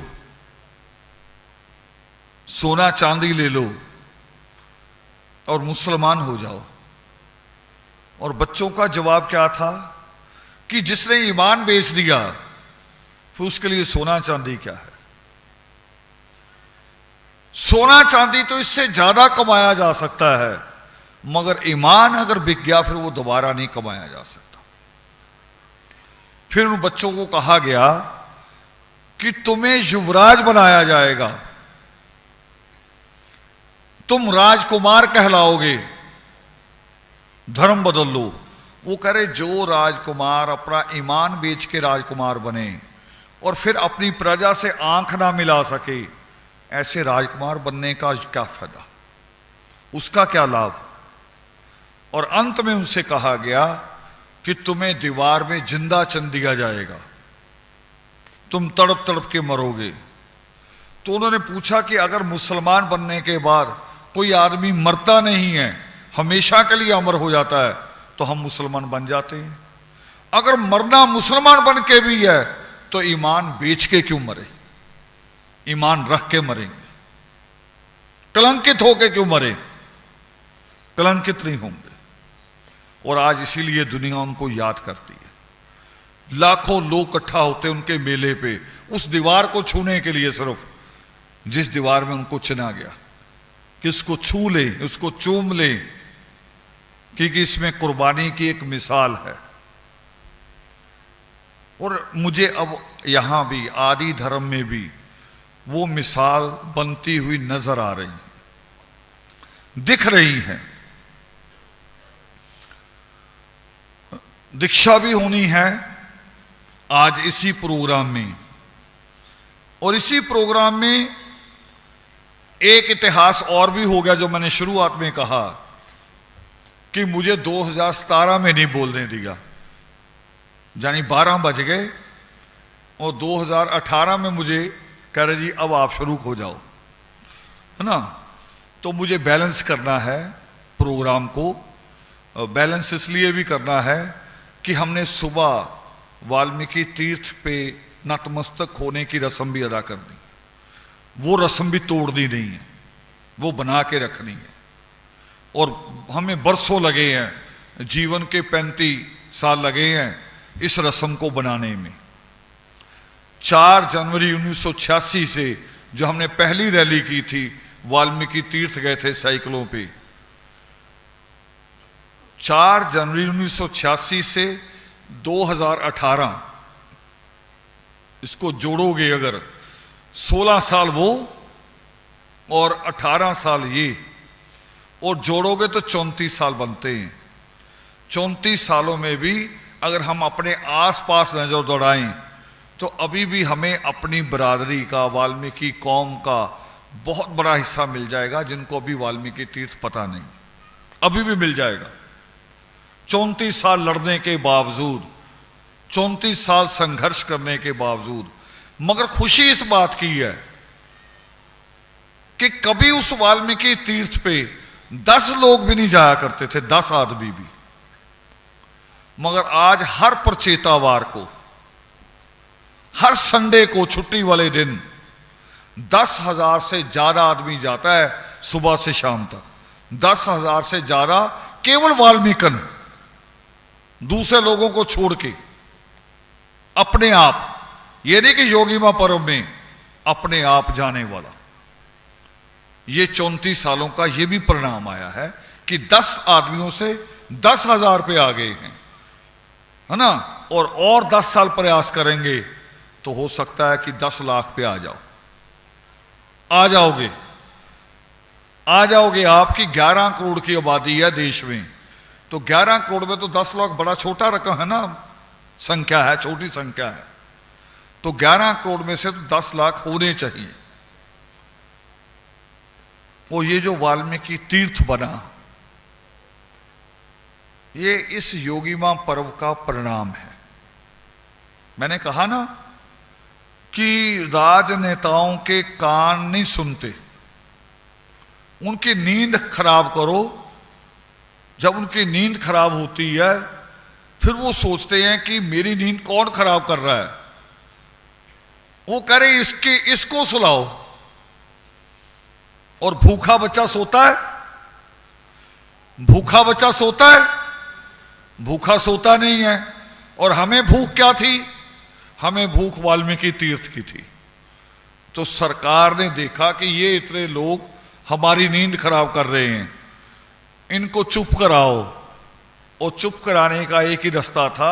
आज भी जब सुखबीर बादल बोले तो बोलने से पहले उनका जयकारा क्या लगा, उनका जयकारा क्या था, जो बोले सो निर्भय सृष्टिकर्ता वाल्मीकि दयावान की जय। यही जयकारा था, नहीं तो आप ही सीख जाते हो। आपकी गली में एक पंडित आ जाए, हमारी पूरी बिरादरी राम राम सीख जाती है एक पंडित से। उसको जय वाल्मीकि नहीं सिखाते, मगर धर्म समाज ने बदल दिया। आज हमारे एक साथी आए हुए यहां काशीपुर से, आरबी सिंह जी, इनके बारे में आज से कोई 30 साल पहले, आज से 30 साल पहले जब जय वाल्मीकि कोई बोलता नहीं था, बोलते थे तो गलत बोलते थे, और जय वाल्मीकि का जवाब हर हर वाल्मीकि नहीं देते थे। मगर आरबी सिंह जी का एक अलग उन्होंने एक सिस्टम बनाया। वो जय वाल्मीकि बोलते थे लोगों को, तो जो लोग हमारे जिन्होंने जूठन खाई हुई है ना, ब्राह्मण की, तिलकधारियों की, तो वो उनको चढ़ाने के लिए जय वाल्मीकि कहने से पहले ही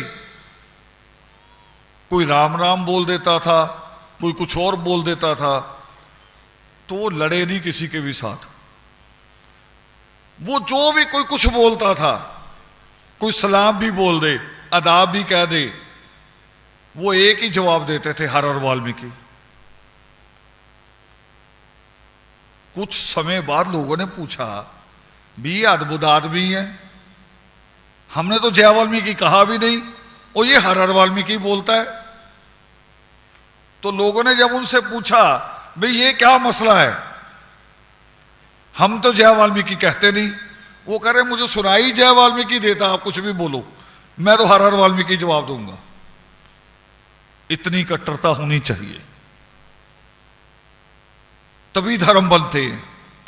और शायद वही एक संकल्प होगा कि आपका मुख्यमंत्री भी आके जय वाल्मीकि और जो बोले सो निर्भय से बात शुरू करता है। ये जो कुर्बानी हैं आप लोगों की, और उसी कुर्बानियों में एक कुर्बानी और है। हमने पिछले 5-7 सालों से एक नया प्रोग्राम शुरू किया है। वाल्मीकि तीर्थ को मैं परिभाषित किया करता था। जब लोग पूछते थे भी क्या है, खास क्या है, तो मैं उसको परिभाषित करता था कि आप अपनी गली मोहल्ले में जहां भी आप रहते हैं, जिस गांव में भी रहते हैं, एक जगह घेर लेते हो कि जी मंदिर बनाएंगे, यहां वाल्मीकि मंदिर बनाएंगे, है ना, और वहां एक चित्र लगा देते हो, झंडा लगा देते हो, और फिर कोई अगर वहां से वो चित्र हटा दे या वो झंडा हटा दे, फिर लड़ते मरते हो। उसी वक्त ईंट पत्थर चलने शुरू हो जाते हैं, सार कोई बाहर आ जाता घर से। होता ये होता कि नहीं होता पूरे देश में। मगर अगर पूछो कि वो जगह तो आम थी, पता नहीं खेतों की थी, पता नहीं छप्पर की जगह थी, और आपने वहां फोटो रखी परमात्मा की, आपने झंडा लगाया, और अब आपने कह दिया कि ये धर्म स्थान है, किसी को कब्जा नहीं करने देंगे, वो आपने बनाया। मगर वाल्मीकि तीर्थ वो है जहां परमात्मा ने अपने चरण लगाए। इतना फर्क है। एक वो जगह जहां हम केवल चित्र रख के कहते हैं कि धर्मस्थल हो गया, और एक वो जगह जहां उसी चित्र वाले परमात्मा ने अपने कदम लगाए हों, अपने चरण लगाए हों, उसका स्पर्श दिया हो। वो मिट्टी आपके लिए चंदन से ज्यादा होती कि नहीं होगी? वो चंदन से भी बढ़ के हो गई। तो ये वाल्मीकि तीर्थ है। अब उसका अगला अगला कदम है। वाल्मीकि तीर्थ था सृष्टिकर्ता वाल्मीकि दयावान के चरणों का स्पर्श प्राप्त भूमि, चरणों का। अब दूसरा जो आंदोलन शुरू किया हमने, वो परमात्मा के हाथों में क्या है? उनके हाथ में क्या है? कलम।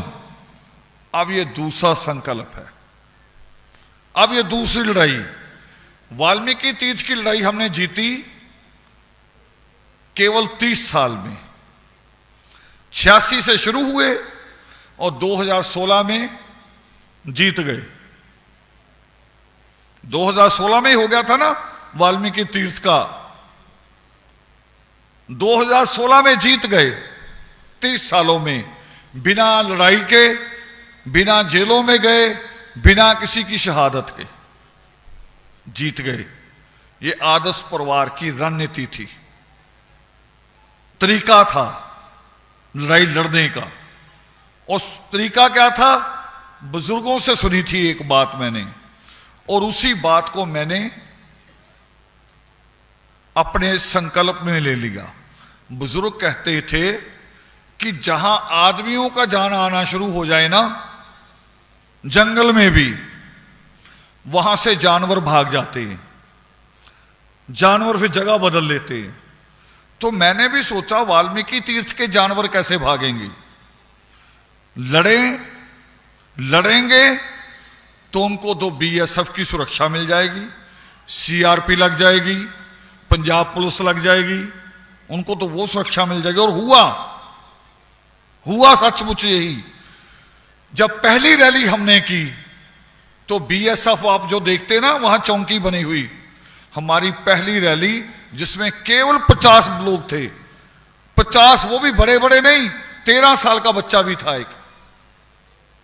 केवल 50 लोगों से सरकार इतना डरी कि बीएसएफ की पूरा एक कंपनी वहां बिठा दी।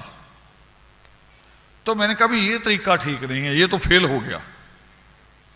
अब दूसरा तरीका बचा, और दूसरा तरीका यह था कि आप आदमी है ना, जो आप आदमी हैं, जो आप गणेश में से नहीं हैं, है ना, जो हनुमान में से नहीं है, जो सुग्रीव में से नहीं है, जो आदमी है सच में, वो जो आदमी जिसका जिक्र मां सीता करती है कि दुनिया में सबसे खूबसूरत आदमी करी कौन है, जहां राम के मन में जहां से शंका पैदा होती है। मां सीता जब लंका से लौटती है तो अपनी सहेलियों से कहती है, वो पूछती हैं कि महात्मा रावण कैसे थे दिखने में, क्योंकि वो टीवी नहीं ना था उस वक्त कि न्यूज में आ जाए और हम देख ले, वो तो जिसने देखा वही बताएगा। तो मां सीता कहती है कि मैंने अपने पूरे जीवन में इतना खूबसूरत, इतना बलिष्ठ, इतना सुशील आदमी अपने जीवन में नहीं देखा। ये मां सीता कहती है, आप उसमें से हो, इंसान, हनुमान में से नहीं हो, है ना, गणपति में से भी नहीं हो, इंसान हो। तो मैंने इंसानों को चुना भी चलो भी वाल्मीकि तीर्थ आया करो। और आपने वो 50, हम गए थे पहली बार, आपने आंकड़ा 50,000 का बना दिया। देखो आंकड़े कैसे बदल रहे हैं। पहले 10 लोग नहीं जाया करते थे, अब 10,000 आदमी होता है। और इसकी अगर गारंटी लेनी मेरी बात की, तो वहां जो दुकानदार है ना, उनसे पूछ लेना कि आज से 10 साल पहले आपकी इनकम कितनी थी छुट्टी वाले दिन, और अब कितनी होती है, वो बता देंगे आपको।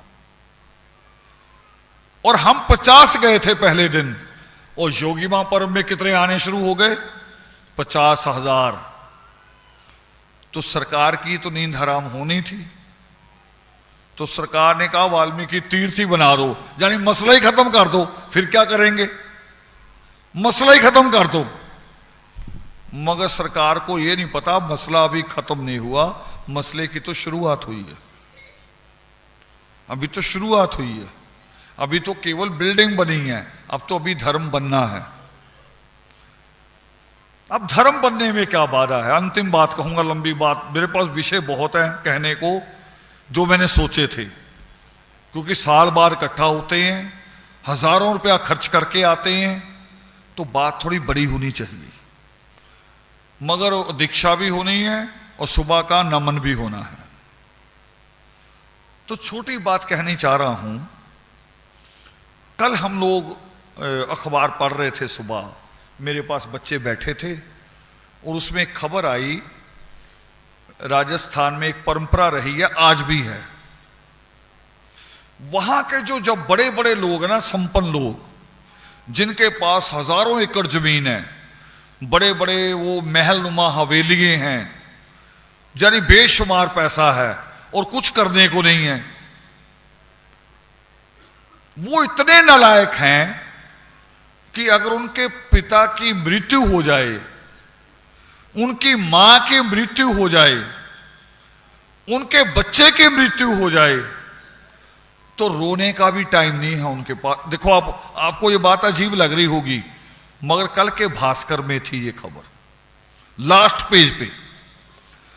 कल का पंजाब का भास्कर निकाल लोगे, उसके अंतिम पेज पे ये खबर है। वो उसमें ये लिखा कि अभी भी ये परंपरा है। तो फिर रोता कौन है?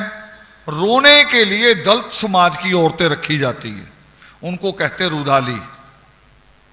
रुदाली रोएंगी, उनको बुलाया जाता है किराए पे, जैसे शादी में बैंड बुलाया जाता है ना।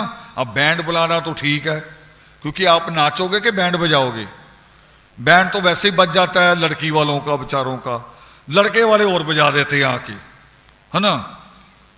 मुझे अनजान साहब बता रहे थे, हमारे साथी बैठे यहां, ओम प्रकाश अनारिया जी, उन्होंने अभी बेटी की शादी की, तो अनजान साहब बता रहे थे दुखदाई बात भी, कैसे बैंड बजता है आदमी का, कैसे रस्में बढ़ाई जाती हैं, एकदम नए नए मामा पैदा हो जाते शादी में, उसी दिन जन्म ले लेते, उसी दिन मामा, और बड़े भी हो जाते हैं। चलो जन्म लेके बड़ा कोई हो जाए, चलो उससे तो गले मिला जा सकता है। हम तो शादी में मरी हुई दादी का सूट भी ले लेते हैं, भी मरी हुई दादी का सूट देने कौन जाएगा है। और सुमित बैठा यहां, कहां सुमित? ये कोरियर का काम किया करता था, है ना, आपको वैच चला गया है। इससे पूछो भी मरी हुई दादी का सूट पहुंच सकता, कोई ऐसी कंपनी है कोरियर की जो पहुंचा दे? मरी हुई दादी नानी का सूट भी ले लेंगे कि जी दादी का सूट भी बनता है। कह रहे लड़की वालों के पास कुछ बच ना जाए, बस आज ही इनको भूखे कर दो। हमें इन चीजों से भी लड़ना है, मगर जो बड़ी लड़ाई लड़नी है वो शिक्षा की लड़नी है। और शिक्षा में मैंने इन दो बेटियों को विशेष तौर पे बुला के बिठाया है। लोग आपसे भी सवाल कर सकते हैं, पटियाला से कांता जी कहीं बैठी हैं तो आ जाए मेरे पास। पटियाला से कांता जी, इनको मैंने विशेष रूप में बिठाया अपने पास, किस लिए? ये सवाल लोग आपसे कर सकते हैं, करते हैं लोग, कि जी आप जाते हो, चाहे योगिमा पर्व हो, चाहे योगामृत हो, और वहां भजन भुजन हो जाते, ढोलके सी बजती है, और फिर आप घर को आ जाते हैं। ये आउटपुट क्या है ना, पढ़े लिखों का शब्द है, आउटपुट क्या है? बैठ जाइए। ये आउटपुट है। इनमें एक बेटी है, पहले बैठी कमला, फिरोजपुर के एक गांव की, शेर खां से।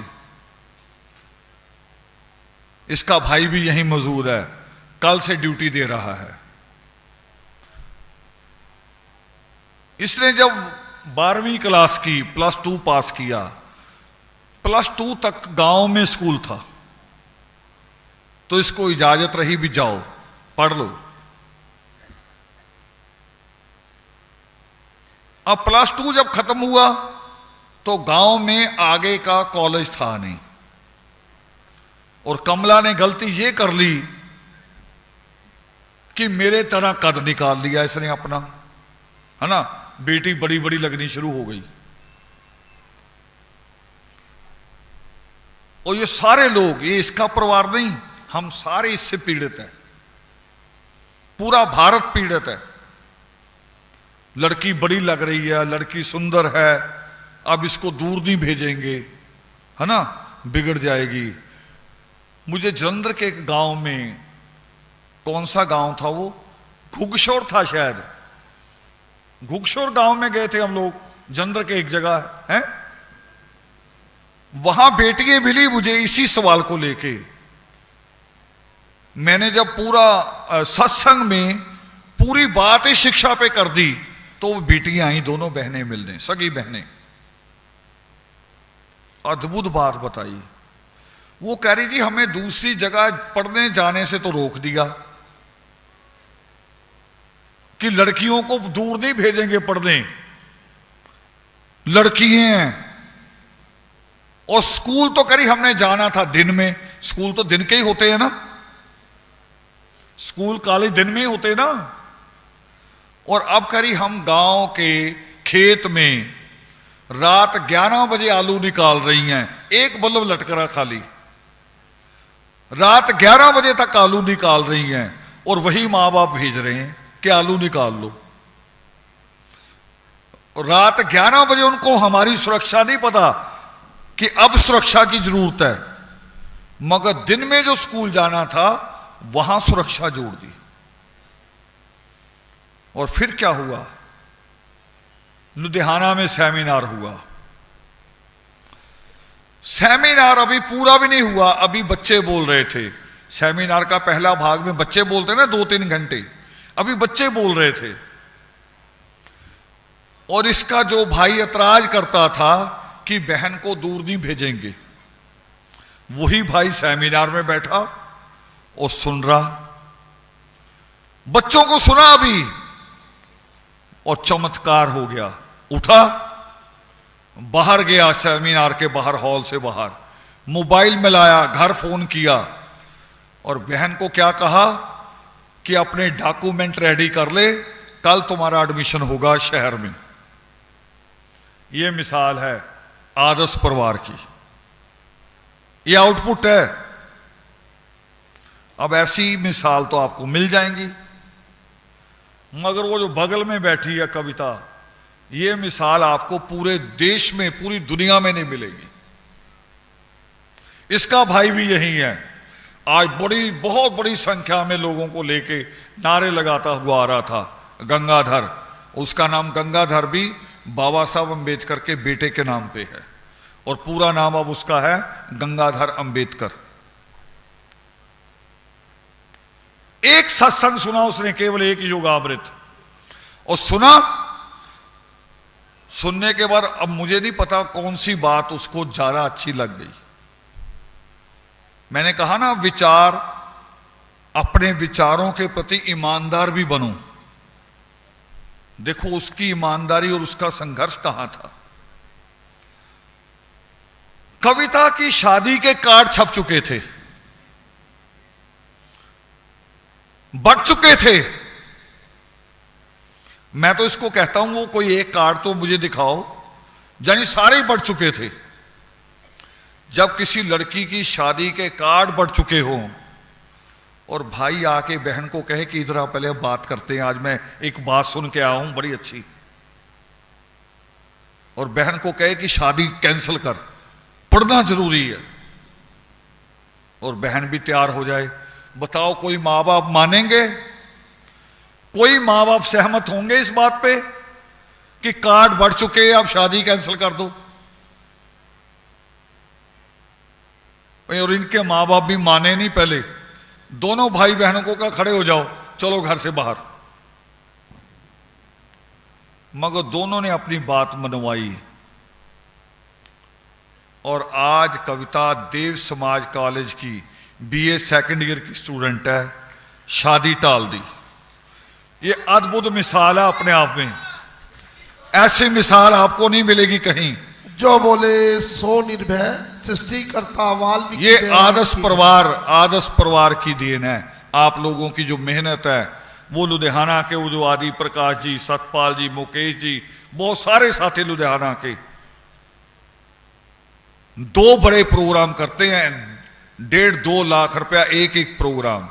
एक बड़ा सेमिनार लुधियाना का, और एक योगी मां पर्व का सुबह का खाना, हलवाई, गैस, हर चीज टोटल सारा कुछ इनका, लुधियाना वालों का।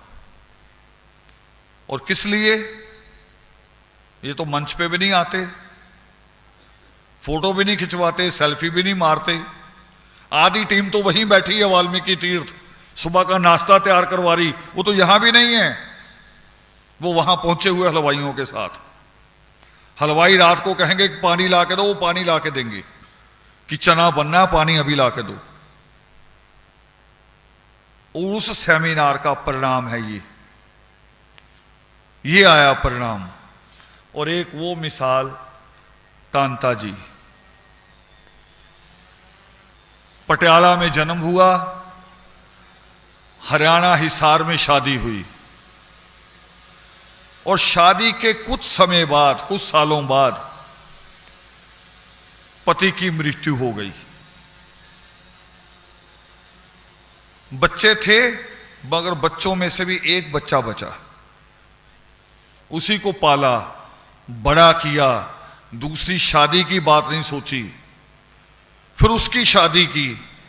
मगर वो बच्चा भी शादी के 3-4 साल बाद, शायद 4-5 साल बाद, अचानक किसी शादी समारोह में नाचते नाचते हार्ट अटैक आया, मृत्यु हो गई। और कोई सास होती अगर ऐसी, तो सबसे पहले बहू को कहती कि ये मेरा बच्चा खा गई। सास यही कहती है, ऐसे ही लड़का कैसे भी मरे, पहला हमला बहू पे होता है। वो जो लौटने वाली होता था ना, कि जब बहू कोई विधवा हो जाए तो मायके वाले अपनी लड़की को साथ ले जाते थे। वो इसीलिए ले जाते थे कि अब इसको मेने ताने सुनने पड़ेंगे, थोड़े दिन अपने साथ ले जाओ और फिर बाद में ये वापस आएगी। वो तब थी रस्में। मगर कांता जी ने ये नहीं किया, बल्कि अपनी बहू से ये कहा कि घर की जिम्मेवारी उठानी है और तुम्हारी ये 10 क्लास जिम्मेवारी नहीं उठा पाएंगी, आगे पढ़ना शुरू करो। उसको बीए करवा दिया बहू को। अब इनकी बहू एमए की स्टूडेंट है, पोता पोते भी पढ़ रहे हैं। ये कहां की देन है? ये है रावल आदर्श साहब परिवार। करे पुकार, शिक्षित हो पूरा परिवार। और यही मिसालें पैदा करनी पूरे देश में। मैंने पहले दूसरी बातें कही संस्कारों की, अब ये शिक्षा की बात कह रहा हूं। ये मिसाल पैदा करनी है, और ये मिसाल पैदा करेंगे तभी आप कोई कीर्तिमान स्थापित कर पाएंगे शिक्षा में। और सत्संग में तो लोग मत्था टेकते हैं, ये पैसे आ जाते हैं। सेमिनार में कोई मत्था टेकता है? कोई पैसे मिलते उसमें हमें? मगर वो आदि प्रकाश जी बैठे बता देंगे, बल्कि मुझसे पैसे ले लेते हैं, कहेंगे जी आप हॉल बुक करा दो, बाद में दे देंगे।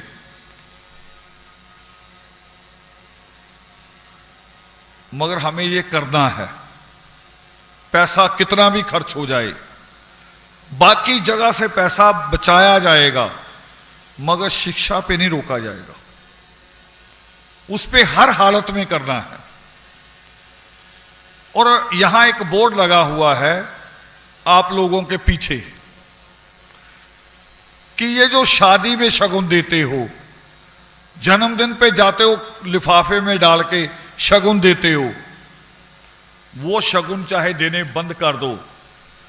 किसी का बच्चा 10वीं क्लास में 80% से ज्यादा नंबर लेके पास हो, उसको शगुन दे के आओ बंद लिफाफे में, चाहे लिखवा के आ जाओ कि जी 2000 रुपये दे रहा हूं, जिस दिन मेरा बच्चा करे तुम भी दे देना, और कह के आओ कि ये 2000 मेरी तरफ से, बच्चा अगर मेडिकल करे तो रोकना मत।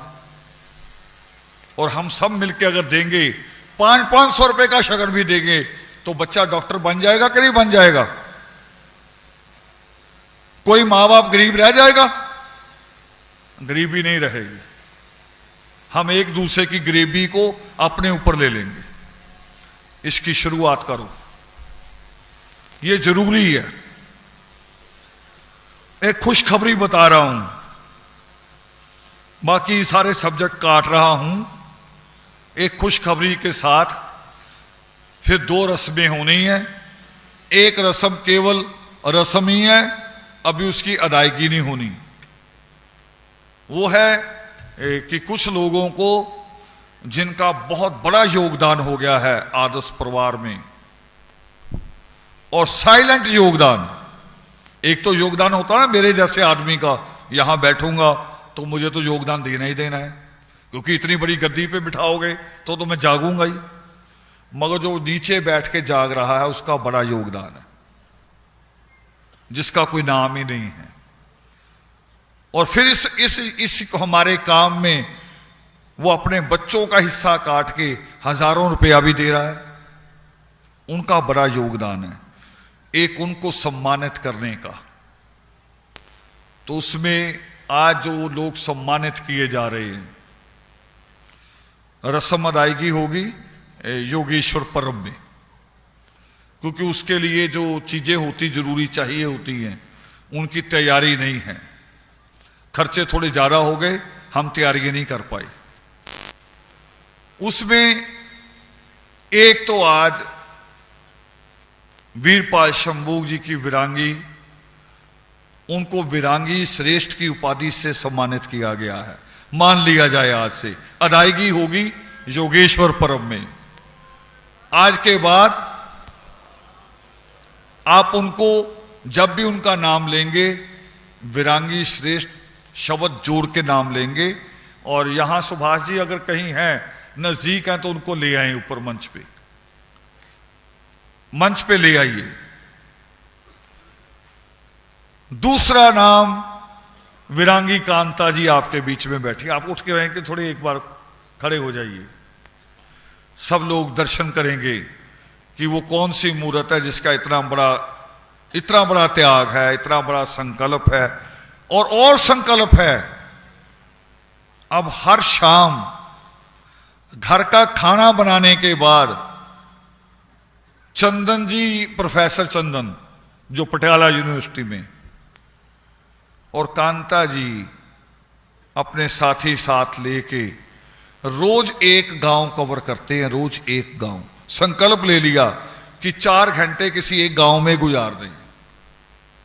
वहां के बच्चों में शिक्षा की बात कर दी।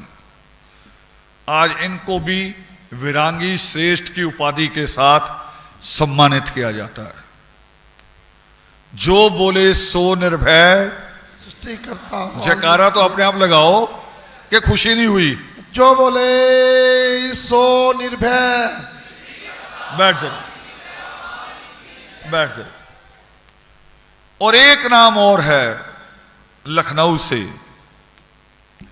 बहुत पुराना नाम है, जो मैंने बात अभी कही कि हम जैसे तो वो है जिनको मंच मिलता है, माइक मिलता है, हार मिलते हैं।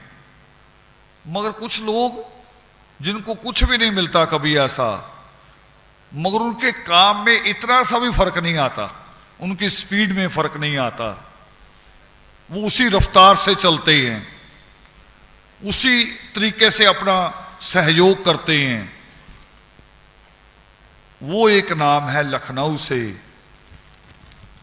हमारे साथी हैं अनिल जी। वो मंच पे आ जाएं। आपने कभी मंच पे देखा नहीं होगा उनको, बहुत कम लोग उनके से वाकिफ होंगे। हाँ, गेट पे खड़े मिले होंगे, वो कहीं आपको रोक लिया होगा उन्होंने हाथ आगे करके कि थोड़े आदमी जाएंगे, डिसिप्लिन बना के रखेंगे। वीर अनिल जी लखनऊ से, जहां भी आप मंच पे आ जाएं, उनको भी आज वीर श्रेष्ठ की उपाधि से सम्मानित किया जाता है। जो बोले सो निर्भय।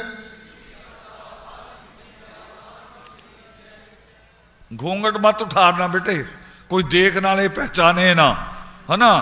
रिश्ता बाप बेटी का रहेगा, घूंघट भी रहेगा, हैं। बस बेटे, बस ध्यान से, बस बैठिए।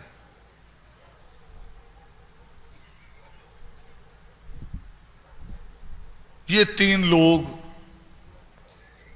अनिल जी आ गए लखनऊ से, वीर श्रेष्ठ अनिल जी।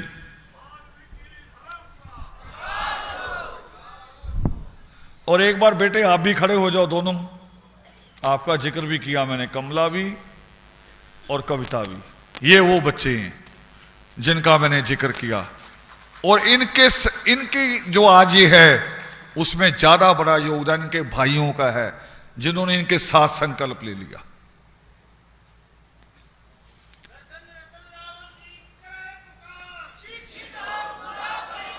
रावण साहब करे पुकार। बैठो बेटे। तो बहुत लंबी बात हो गई,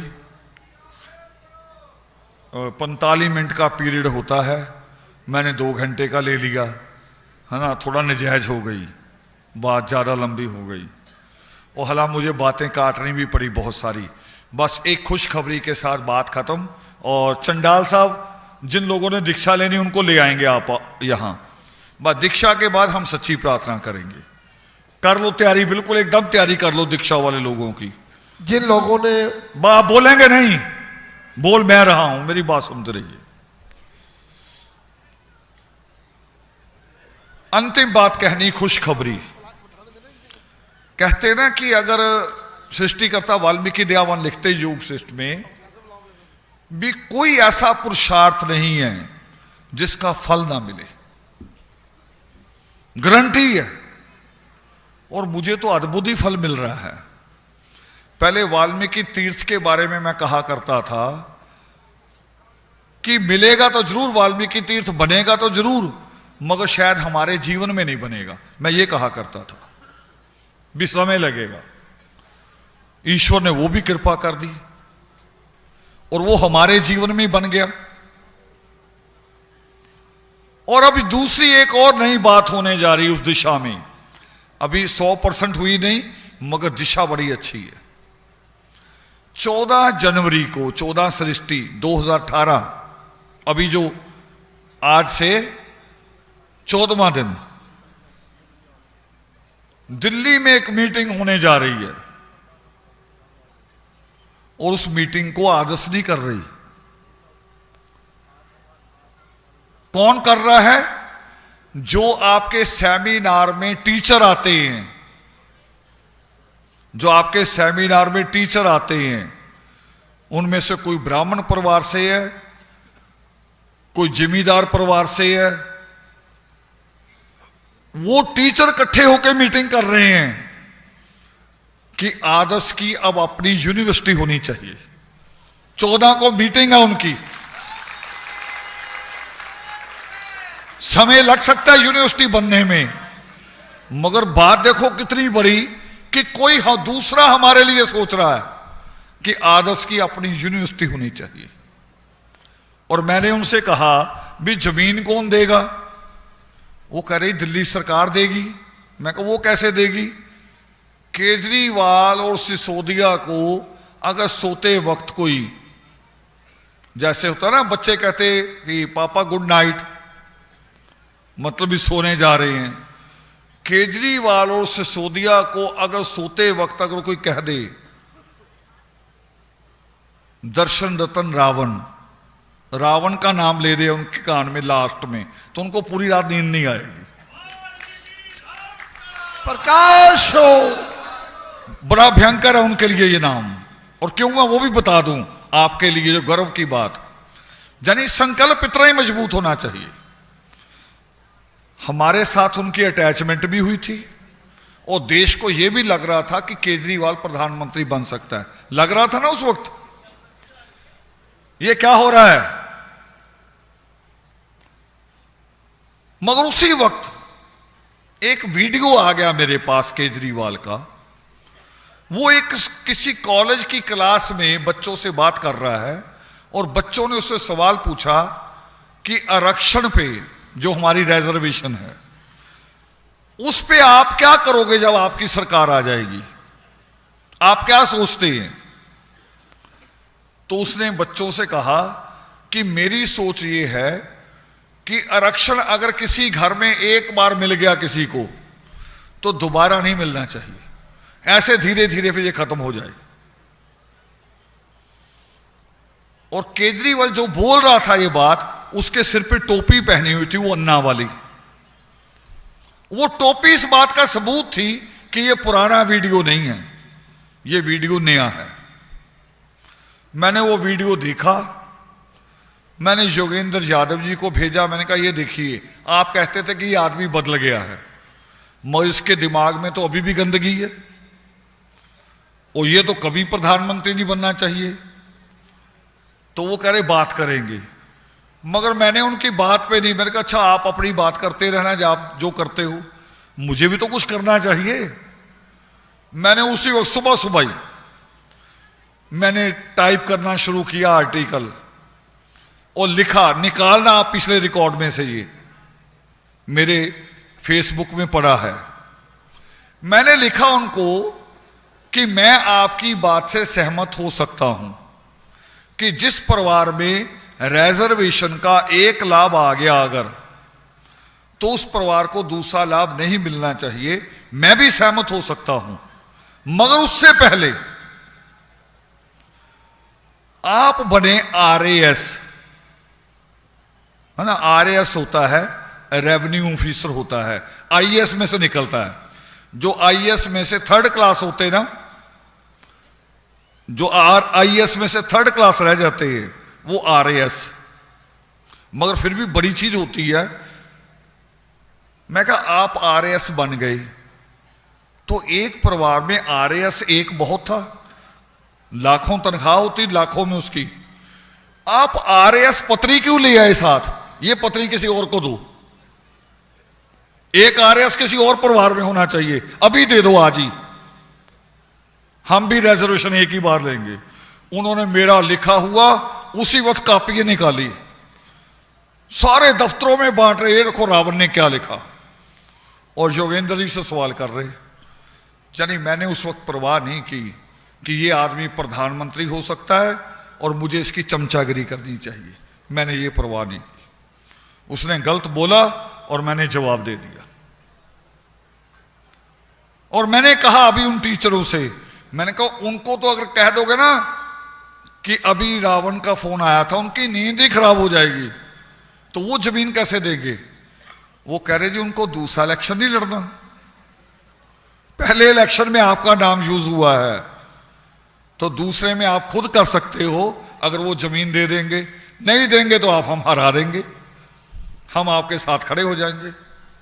तो एक बड़ी बड़ी बात है किसी संगठन के लिए कि दूसरे लोग, दूसरी कौमों के लोग, दूसरे धर्मों के लोग आदर्श के बारे में सोचे कि आदर्श की यूनिवर्सिटी होनी चाहिए। ये एक गर्व की बात है आपके लिए। और 14 को मीटिंग होने जा रही है।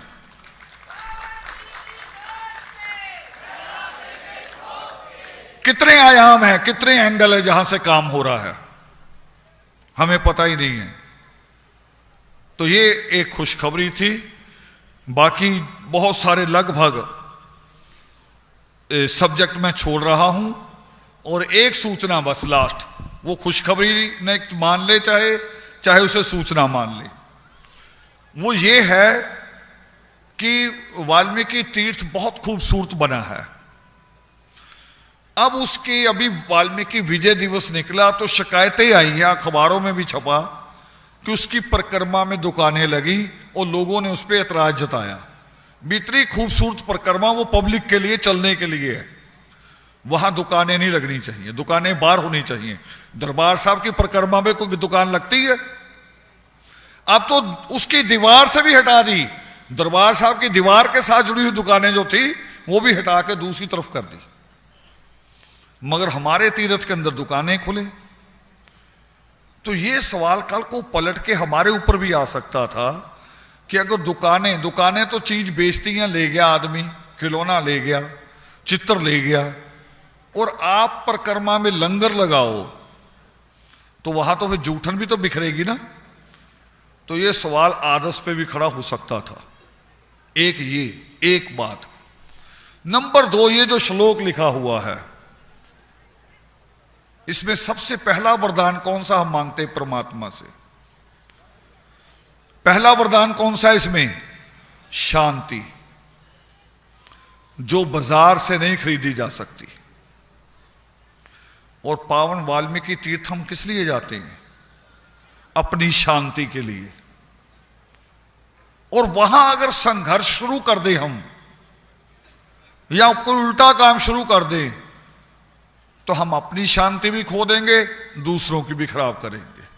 और मैंने एक बात हमेशा कही कि वाल्मीकि तीर्थ को चाहे आजाद करवाना हो, चाहे वाल्मीकि तीर्थ की मर्यादा स्थापित करनी हो, मैं उस जमीन को युद्ध भूमि नहीं बनने देना चाहता।